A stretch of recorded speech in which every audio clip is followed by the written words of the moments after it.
നമുക്ക് കാന്താരി പറിച്ചെടുക്കാം. നമുക്ക് കറിവേപ്പില ഒടിച്ചുകൊണ്ട് വരാം. ഇച്ചിരി ഇഞ്ചി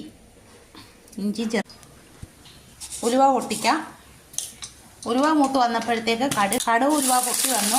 പിന്നെ ഇഞ്ചി ഇട്ട് കൊടുത്ത് ഇഞ്ചി ഇട്ടതിന് ശേഷമാണ് വെളുത്തുള്ളി ഇട്ടത്. അപ്പം അത് നന്നായിട്ട് വാടി വരട്ടെ. അപ്പം നമുക്ക് കാന്താരിയും കൂടി ഇട്ട് കൊടുക്കാം. കാന്താരിയും വെളുത്തുള്ളിയും അതിലോട്ട് കറിവേപ്പില ആവശ്യത്തിന് ഇട്ട് കൊടുത്തിട്ടുണ്ട്. അപ്പോൾ കാന്താരിയും വെളുത്തുള്ളിയും കൂടെ മൂത്ത് വന്നിട്ടുണ്ട്. ഇഞ്ചി അപ്പോൾ ആവശ്യത്തിന് മഞ്ഞൾപ്പൊടി ഇടാം. നമുക്ക് ആവശ്യത്തിന് കായപ്പൊടി ഇട്ട് കൊടുക്കാം.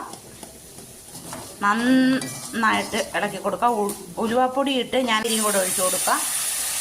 അപ്പോൾ വെള്ള കാന്താരി അച്ചാർ റെഡി ആയിട്ടുണ്ട്. വെളുത്തുള്ളിയും ഇഞ്ചിയൊക്കെ ആയിട്ടുള്ള